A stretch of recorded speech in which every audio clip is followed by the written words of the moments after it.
Oseas 11, versículo 8 nos dice en las Escrituras: ¿Cómo podré abandonarte, oh Efraín?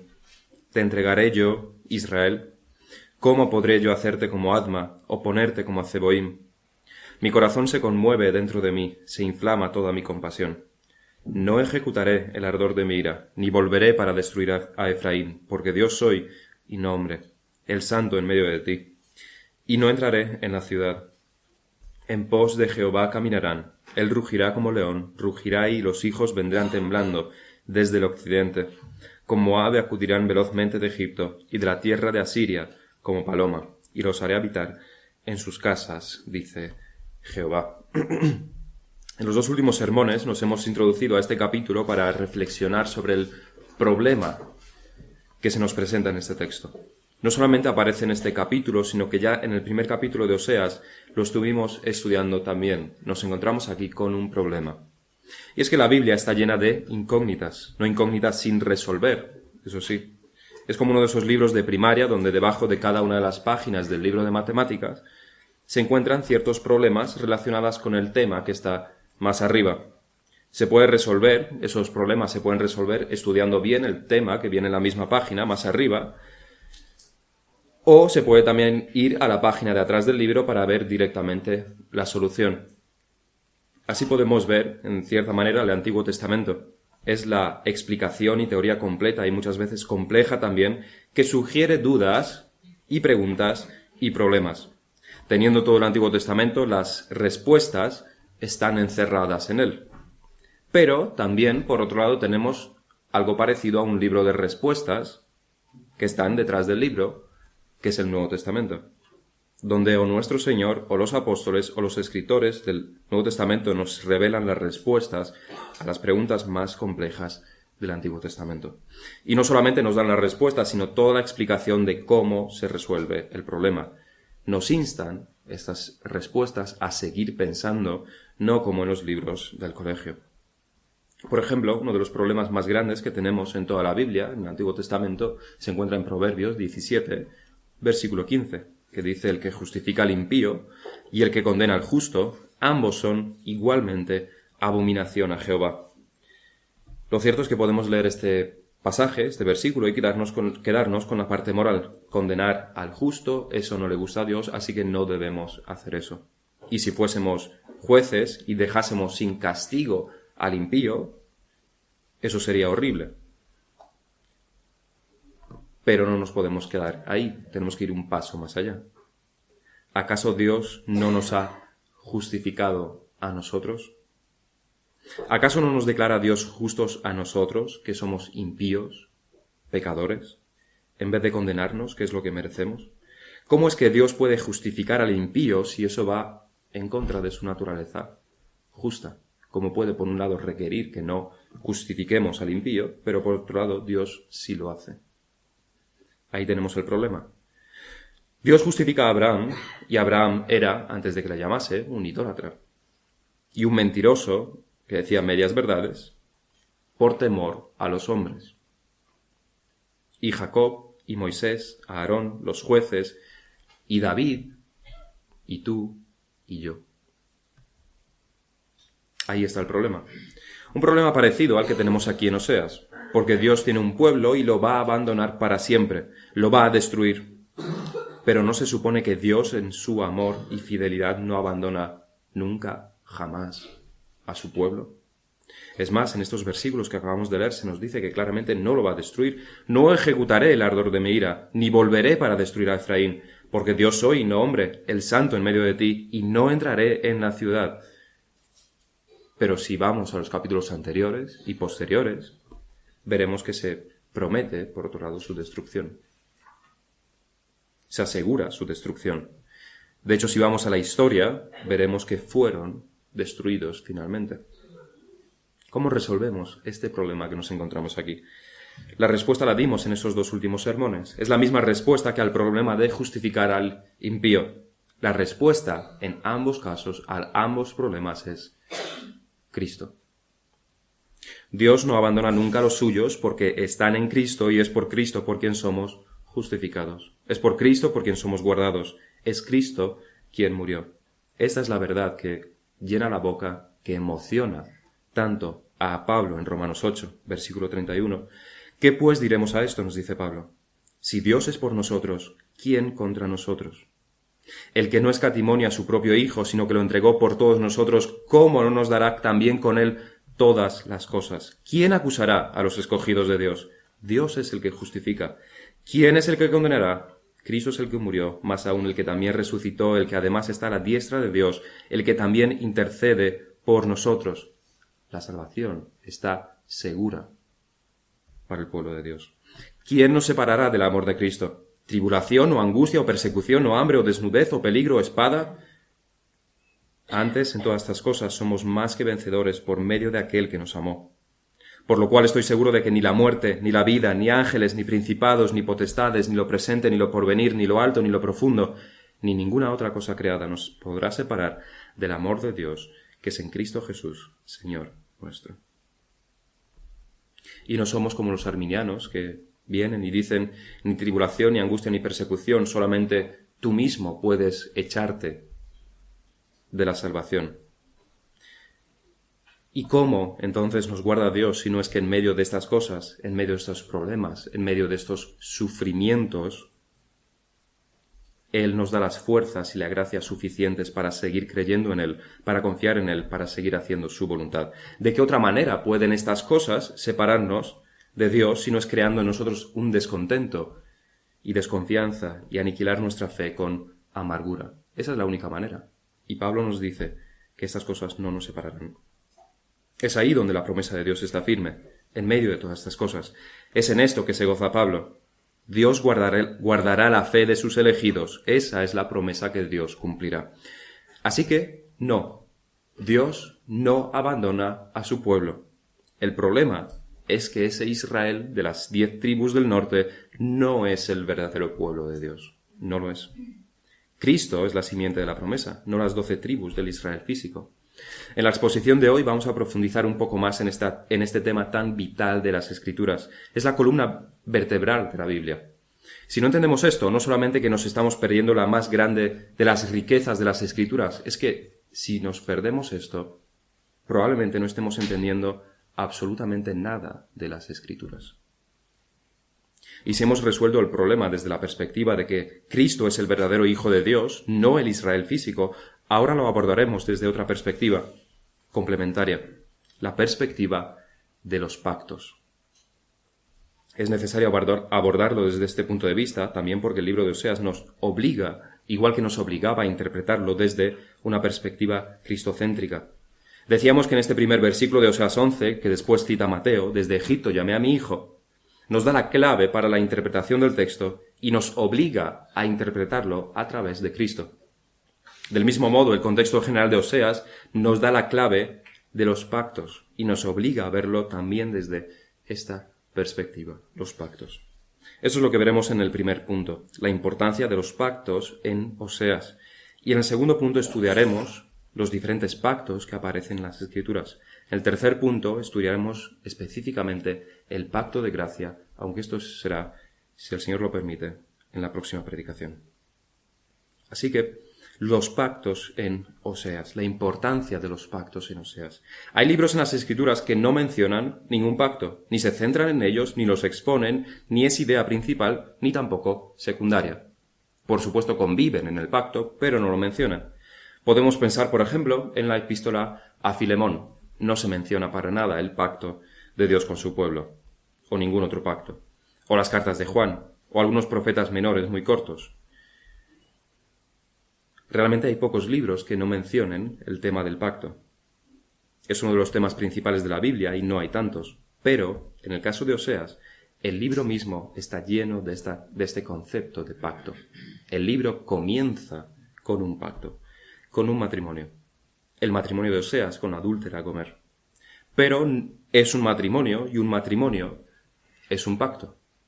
Así es como comienza el libro. Pero este matrimonio, este pacto entre Oseas y Gomer no es solamente porque sí, no es para hacer sufrir gratuitamente a Oseas, no es para probar a Oseas principalmente, sino que es para que sea un cuadro de Dios e Israel, un cuadro del pacto de Dios con las 10 tribus del norte, para demostrar la infidelidad de estos al pacto que tenían establecido con Dios. Para esto sirve el matrimonio de Oseas. Pero esa no es la única idea de pacto. Como veremos en la definición de lo que es un pacto en las Escrituras, no puede faltar el ingrediente de promesa. Muchas veces los pactos son promesas. Todo pacto incluye promesas de Dios, y aunque no se menciona explícitamente la palabra pacto en el primer capítulo de Oseas, no por ello podemos concluir que no hay ninguno. El versículo 10 del primer capítulo es una promesa con todos los ingredientes de un pacto. Con todos será el número de los hijos de Israel como la arena del mar, que no se puede medir ni contar. Y en el lugar en donde les fue dicho, vosotros no sois pueblo mío, les será dicho, sois hijos del Dios viviente. Es una reminiscencia del pacto hecho con Abraham, pero incluye nuevas cosas. Y esta no es la única promesa con mucho parecido a pacto en Oseas. Por otro lado, en varias ocasiones se habla de un pacto explícitamente. En Oseas 2:18 se nos dice, en aquel tiempo haré para ti pacto con las bestias del campo, con las aves del cielo y con las serpientes de la tierra, y quitaré de la tierra arco y espada y guerra, y te haré dormir segura. Se nos está hablando sobre un pacto. Oseas 6:7 es más específico. Mas ellos, cual Adán, traspasaron el pacto, allí prevaricaron contra mí. Está aquí cogiendo la imagen del matrimonio entre Oseas y Gomer, y también el pacto real que hizo Dios con el pueblo de Israel. Oseas 8:1, pon a tu boca trompeta, como águila viene contra la casa de Jehová, porque traspasaron mi pacto y se rebelaron contra mi ley. 10:4, han hablado palabras jurando en vano al hacer pacto, por tanto el juicio florecerá como ajenjo en los surcos del campo. El libro de Oseas es además uno de los libros más citados en el Nuevo Testamento. Y como veíamos, Pablo lo cita en Romanos 9 para traer un argumento definitivo para el tema del Israel físico o el Israel espiritual. Había dudas en aquellos tiempos. Cita de Oseas como el pasaje clave para desentrañar este misterio y para que comprendamos cuál es el verdadero pueblo de Dios. ¿Cuál es el verdadero pueblo de Dios? Las 10 tribus del norte, las 2 del sur, las 12 tribus, solamente los judíos. ¿Cuál es el verdadero pueblo de Dios? Y entonces Pablo cita a Oseas, diciéndonos, por supuesto que no es el Israel físico. Es un estudio serio. En un estudio serio de los pactos en las Escrituras, uno no puede saltarse Oseas porque es de los más importantes. La idea del pacto está desde el primero hasta el último capítulo. Debemos leer Oseas desde la perspectiva de los pactos sin perder ni un momento de vista el pacto de gracia que se está desarrollando a través de las Escrituras hasta llegar a la plenitud del nuevo pacto en el Nuevo Testamento. Oseas sirve de transición y encontramos numerosos elementos de este nuevo pacto, del pacto de gracia. Pero, ¿qué es más exactamente un pacto? Seguro que esta no es la primera vez que habéis oído hablar de la palabra pacto, ni tampoco del pacto de gracia, porque, en parte, ese es el nombre de nuestra Iglesia. ¿Pero qué es un pacto? Eso es lo que veremos en el segundo punto.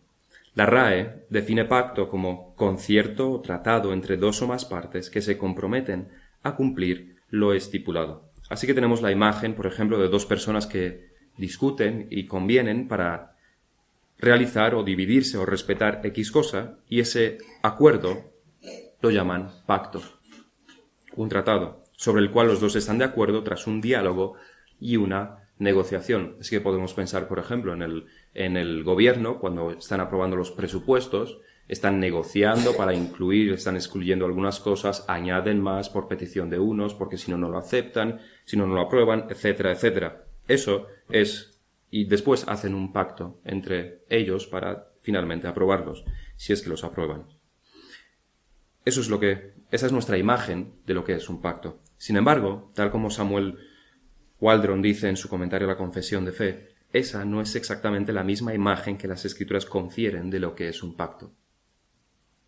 Waldron escribe, tal contrato, de la definición de la RAE, tal contrato se considera normalmente como el resultado de una negociación o discusión mutua. Un sindicato, por ejemplo, negocia con una empresa con objeto de llegar a un acuerdo. Sin embargo, en la Biblia, un pacto divino jamás es un convenio resultante de una negociación o discusión mutua. Un pacto divino siempre es unilateral, una imposición de una parte. Siempre es una imposición de Dios. No se sienta Dios a negociar con el hombre sobre qué es lo que le conviene o no le conviene. Es una imposición por parte de Dios. No negocia con el hombre para llegar a un acuerdo y entonces hay pacto. Dios impone el pacto. Y realmente, menos mal para nosotros. Como por ejemplo, tenemos el primer pacto en las Escrituras, el pacto con Noé. En Génesis del capítulo 6 al 9, donde se relata la historia del diluvio, en un total de 8 o 9 veces se menciona explícitamente un pacto. Génesis 9:9 nos dice: «He aquí que yo establezco mi pacto con vosotros y con vuestros descendientes después de vosotros». Es Dios quien lo establece y además utiliza el mismo vocabulario numerosas ocasiones. He aquí yo establezco, no nosotros establecemos, yo establezco. Es Dios quien lo establece, no lo negocia con Noé. Dios habla, afirma, impone, no lo negocia con Noé. Pero como decíamos, no es como un jefe abusivo que impone condiciones insufribles que los pobres trabajadores tienen que aceptar sí o sí. Todos los pactos de Dios son de beneficio para el hombre. Y aunque se impone unilateralmente, los pactos requieren, por otro lado, una respuesta por parte del hombre. Con alguna excepción, siempre hay una demanda que Dios hace de los hombres cuando establece un pacto.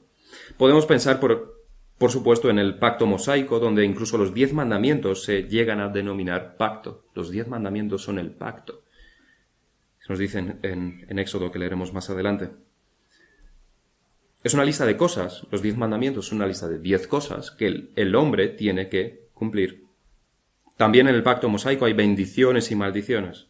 En el pacto con David, en el segundo libro de Samuel, capítulo 7, 14, se dice explícitamente: «Yo le seré a él padre, y él me será a mí hijo. Y si él hiciere mal, yo le castigaré con vara de hombres y con azotes de hijos de hombres». Se requiere obediencia. Y en el nuevo pacto, revelado en el Nuevo Testamento, ¿acaso es la obediencia algo ajeno? ¿Acaso no encontramos nada que hable sobre la obediencia en el Nuevo Testamento? Más bien, todo lo contrario. El Señor nos habla continuamente de obediencia a Él. Pablo, Pedro, Juan, más de lo mismo. La obediencia puebla el Nuevo Testamento, aun siendo el nuevo pacto. Es en el pacto con Noé que no hay ninguna condición que los hombres deban cumplir. Y menos mal, porque si hubiera alguna condición en el pacto hecho con Noé, ninguno de nosotros estaríamos hoy aquí.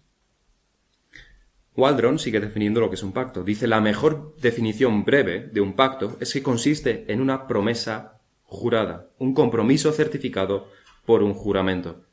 Es una promesa, nos dice, pero es a la vez más que una mera promesa. Es una promesa envuelta en un juramento formal. Por tanto, siendo Dios quien lo hace, y decidiendo darle todavía más peso al jurarlo, podemos estar certísimos de que Dios cumplirá siempre lo pactado. Él mismo lo establece, Él mismo lo ratifica, Él mismo jura cumplirlo. ¿Y por qué unos pactos? ¿Por qué Dios hace unos pactos? ¿Por qué nos trae esta manera de relacionarse con nosotros? La Confesión de Fe de Londres nos contesta esta pregunta en el capítulo 7. La distancia que media entre Dios y la criatura es tan grande que aun cuando las criaturas racionales le deben obediencia como a su Creador, sin embargo ellas no podrán nunca llegar a obtener la vida espiritual si no es por alguna condescendencia voluntaria de parte de Dios, habiéndole placido a éste expresarla por medio de un pacto. Los pactos son la forma por la cual el Dios Santo se acerca al hombre pecador. Es la forma de relacionarse del Dios Creador con sus criaturas caídas. Y no solamente caídas, como veremos más adelante. Y si Dios no hubiera elegido comunicarse con el hombre a través de estos pactos, el hombre no hubiera tenido la oportunidad jamás, ni tampoco la capacidad de acercarse a Dios. Es la única manera, es el único camino por el cual nos comunicamos con Dios, por medio de los pactos. Es la parte justa y santa la que tiene el poder de acercamiento. Es Dios de quien debe surgir el perdón. Él es el cualificado para esto. El hombre, como parte pecadora y transgresora, está descalificado para presentarse ante Dios. Y como decíamos, no solamente que no estaba en manos de Adán requerirle nada a Dios cuando pecó, es que el pecado mismo le hizo huir y esconderse tras la desobediencia. El hombre no quiere acercarse a Dios. Lo cual nos lleva a estudiar los diferentes pactos de las Escrituras. Como decíamos, el primero de los pactos que encontramos mencionados explícitamente es el pacto con Noé en los capítulos del 6 al 9 de Génesis. Vamos a estudiar los diferentes pactos que aparecen en las Escrituras, pero no pensemos que están totalmente diferenciados el uno del otro, que son dispensaciones totalmente diferentes, que tienen un principio y tienen un fin, porque realmente están muy correlacionados entre ellos. Aunque no se menciona explícitamente ninguno antes, decíamos, eso no quiere decir que no exista otro pacto anterior al de Noé. Aquí en Oseas leíamos en el capítulo 6, mas ellos, cual Adán, traspasaron el pacto. Allí prevaricaron contra mí. Así que hubo un pacto con Adán antes de la caída. No se nos menciona la palabra pacto específicamente en Génesis 1:2. No se nos menciona, pero lo hubo. La caída fue la consecuencia de que Adán había desobedecido y había sido infiel a este pacto. ¿Cuál es el pacto? Y mandó Jehová el Dios al hombre, diciendo, de todo árbol del huerto podrás comer, mas del árbol de la ciencia del bien y del mal no comerás, porque el día que de él comieres, ciertamente morirás. ¿Cuáles son los elementos de este pacto? Las dos partes son Dios por un lado y Adán por el otro. Dios, como en los demás pactos, es aquel que soberanamente impone las condiciones del pacto. El hombre no tiene aquí nada que decir. Ni siquiera aceptarlo. No se le requiere que le acepte. Se presupone. Adán, por otro lado, es la parte receptora del pacto. Pero el pacto no incluye solamente a Adán, sino a Adán y toda su descendencia. De hecho, más que a su descendencia, más bien a todos aquellos representados por Adán, donde está incluida Eva y el resto de la tierra también. Es de aquí de donde surge el nombre de representante federal. Adán es el representante federal, la cabeza federal de la humanidad y realmente de toda la tierra. El contenido de este primer pacto es un requerimiento que Adán debe cumplir y una promesa negativa en el caso de incumplirlo el hombre. La parte positiva es que si Adán cumple el pacto, seguiría permanentemente y eternamente en ese estado de perfección moral y física él y toda su descendencia. Más tarde, decíamos, nos encontramos explícitamente el pacto con Noé, en donde se hace mucho hincapié en que es un pacto que Dios está estableciendo. Las partes aquí, en este nuevo pacto, en este segundo pacto, son Dios y Noé, y una vez más, Noé también actúa como representante de toda la humanidad, y también de la tierra. Realmente, como se nos dice específicamente, Noé no es solamente el representante de la humanidad, sino de todos los seres vivientes, igual que lo fue Adán. Cuando Adán transgredió el pacto, no solamente él y Eva y toda su descendencia cayeron en pecado y sufrieron las consecuencias del pecado, sino que toda la tierra fue afectada por ello. La muerte entró, pero no solo para el hombre, sino también para todo ser viviente, y la tierra misma sufre las consecuencias de este pecado, tal como Pablo reconoce en Romanos 8. Es en Génesis 9:16 una de las ocasiones donde explícitamente se dice: estará el arco en las nubes, y lo veré, y me acordaré del pacto perpetuo entre Dios y todo ser viviente, con toda carne que hay sobre la tierra. No solamente el hombre, no solamente Noé, sino que Noé es el representante de toda la carne que hay sobre la tierra. Este es el contenido del pacto, que Dios nunca más borrará sobre la faz de la tierra al hombre, tal como lo hizo en los tiempos de Noé. Nunca más. Ese es el pacto que Dios hace con el hombre y con la tierra. Si en el pacto con Adán era sobre este que recaía toda la responsabilidad, en esta ocasión es Dios aquel que debe cumplir el pacto. El hombre no tiene que hacer nada, porque se presupone que el hombre lo que hará será el mal, seguirá haciendo el mal, igual que antes del diluvio. Es Dios quien se compromete a cumplirlo, porque el hombre incumpliría vez tras vez las demandas de Dios y seguiría pecando, y otra vez se necesitaría un diluvio. Pero Dios promete que nunca más lo hará. Este es el pacto con Noé. En Génesis, de capítulos 15 a 17, encontramos el pacto de Dios con Abraham. La palabra pacto se utiliza en más de 10 ocasiones en estos 3 capítulos. En Génesis 17 encontramos el pacto. Era Abraham de edad de 99 años, cuando le apareció Jehová y le dijo: yo soy el Dios Todopoderoso, anda delante de mí y sé perfecto. Génesis 17:2. Y pondré mi pacto entre mí y ti, y te multiplicaré en gran manera. Entonces Abraham se postró sobre su rostro, Y Dios habló con él, diciendo, He aquí mi pacto es contigo, y serás padre de muchedumbre de gentes. Y no se llamará más tu nombre Abraham, sino que será tu nombre Abraham, porque te he puesto por padre de muchedumbre de gentes. Y te multiplicaré en gran manera, y haré naciones de ti, y reyes saldrán de ti. Y estableceré mi pacto entre mí y ti, y tu descendencia después de ti, en sus generaciones, por pacto perpetuo, para ser tu Dios, y el de tu descendencia después de ti. ¿Cuáles son aquí los elementos del pacto? Una vez más, Dios y un hombre que actúa como representante de su descendencia. Pero este pacto ya es más restringido que los dos anteriores. Ya no se refiere a toda la humanidad, sino a la descendencia de Abraham solamente. Y aquí es también donde encontramos nuestros problemas que debemos resolver en el Antiguo Testamento. Aquí, igual que con Noé, hay un elemento que actúa como señal de ese pacto. En el caso de Noé es el arco iris, en el caso de Abraham es la circuncisión. Este es el signo, la señal del pacto.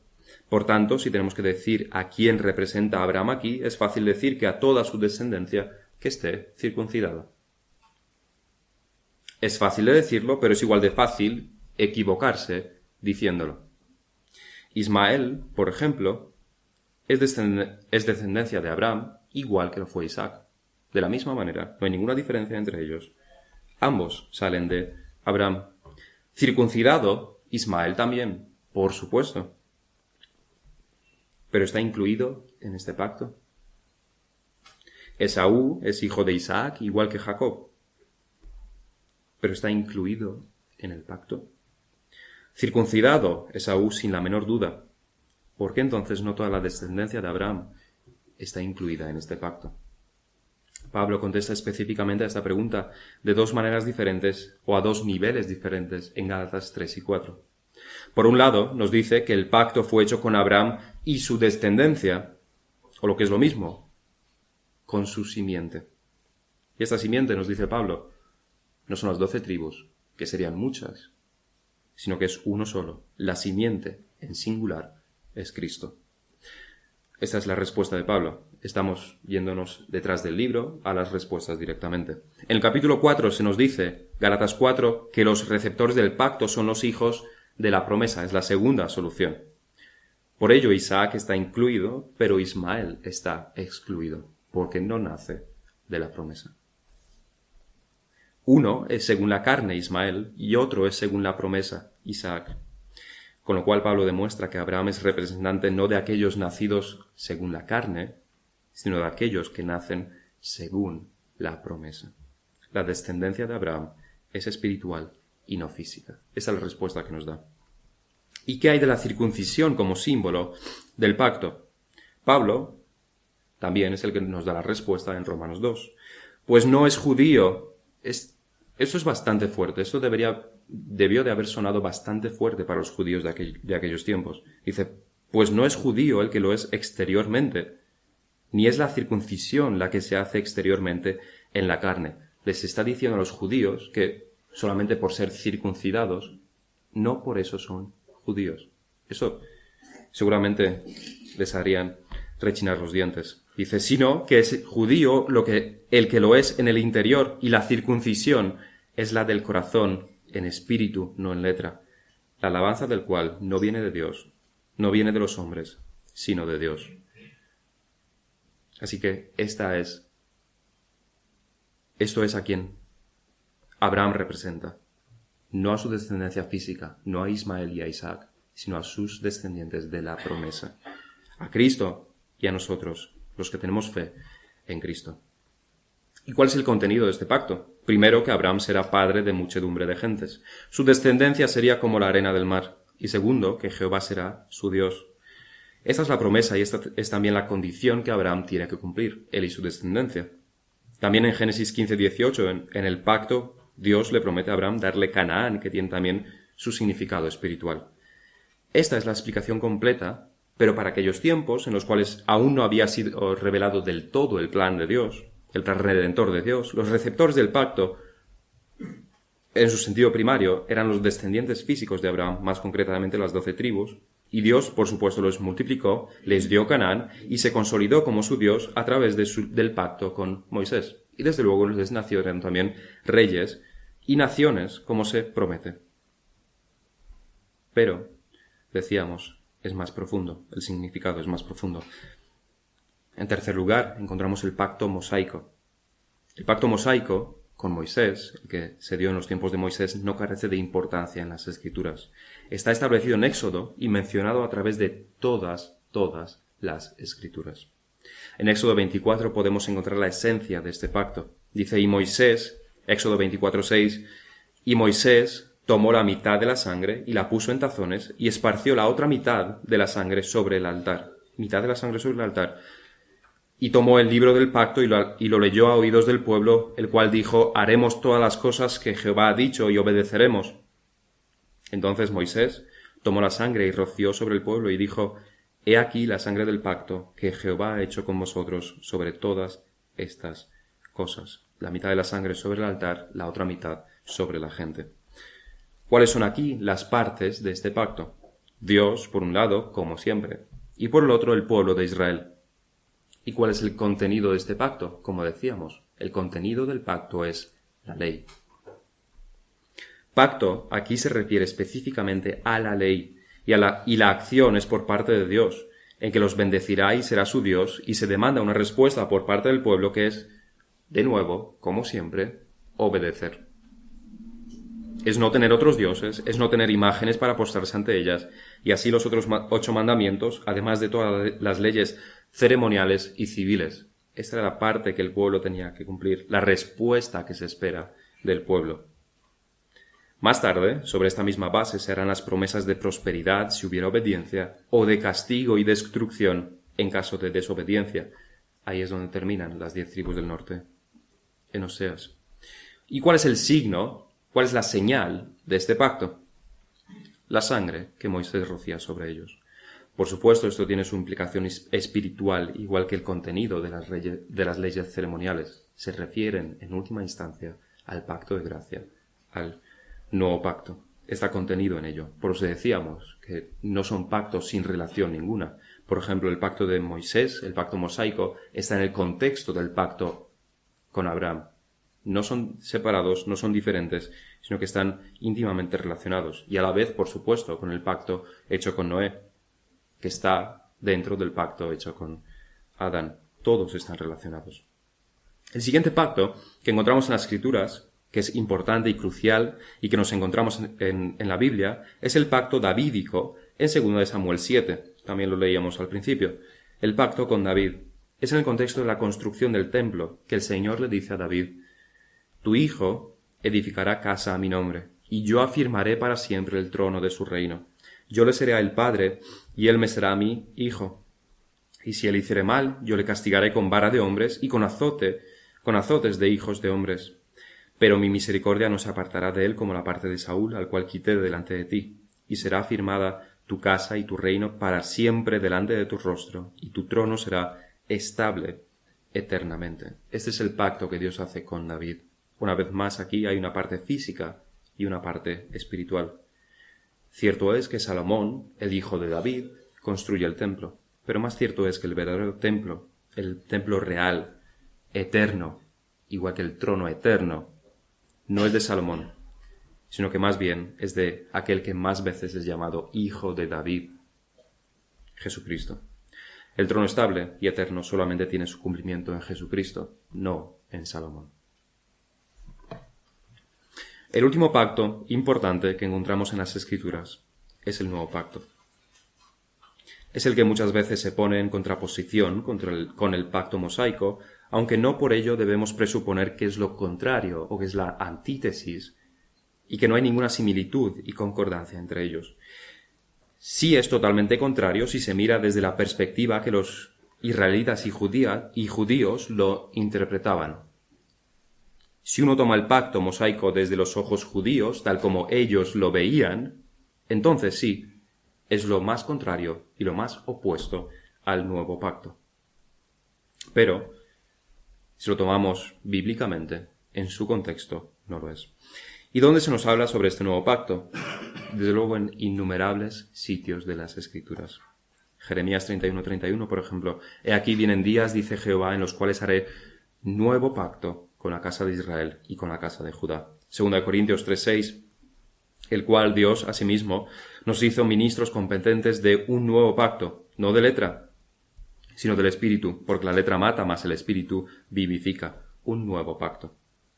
Anunciado en Jeremías sobre todo, aunque contenido en todos los demás pactos, como decíamos, en realidad.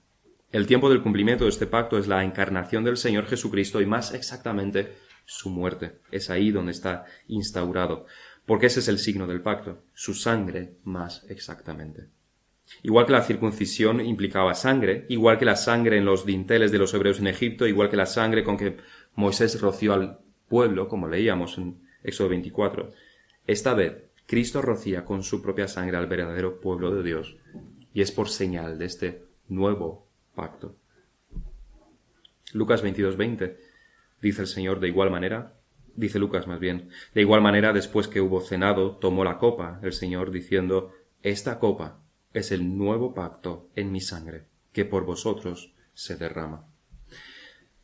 El nombre mismo de Nuevo Testamento, que mencionaba también antes Bonnie, que tenemos en la Biblia, significa, por el griego, nuevo pacto. En griego, pacto y testamento son la misma palabra. Hay otra palabra más específica para pactos, como lo estábamos explicando antes, entre los hombres, en el cual hay un convenio, hay una negociación, pero pacto, tal como se usa en el Nuevo Testamento, tiene el significado de testamento mismo. El Nuevo Testamento es el nuevo pacto, porque en el Nuevo Testamento está la revelación de Jesucristo, quien instaura este nuevo pacto.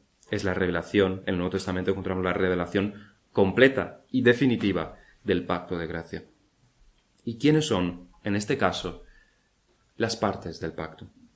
Dios, por un lado, Jesucristo como mediador de este pacto, y todos aquellos predestinados antes de la fundación del mundo, en el otro lado, el Israel espiritual. Es en Hebreos 8 y 9 donde el autor nombra en numerosas ocasiones este nuevo pacto, dando los detalles y explicando lo maravilloso que es el carácter de este nuevo pacto. ¿Y qué es lo que hace a este pacto tan especial? Hubo muchos pactos antes. ¿Por qué este es especial? ¿Por qué este es definitivo? ¿Por qué no habrá ningún pacto más? ¿Por qué este es suficiente? ¿Por qué? ¿Qué es lo que hace? ¿Qué es lo que lo hace definitivo? El antiguo pacto fue deshecho por la obediencia. No era perfecto, como se nos dice, por la desobediencia más bien. No era perfecto, como se nos dice en Hebreos 8. Pero ahora, tanto mejor ministerio es el suyo, el de Cristo, cuanto es mediador de un mejor pacto, establecido sobre mejores promesas. Porque si aquel primero hubiera sido sin defecto, ciertamente no se hubiera procurado lugar para el segundo.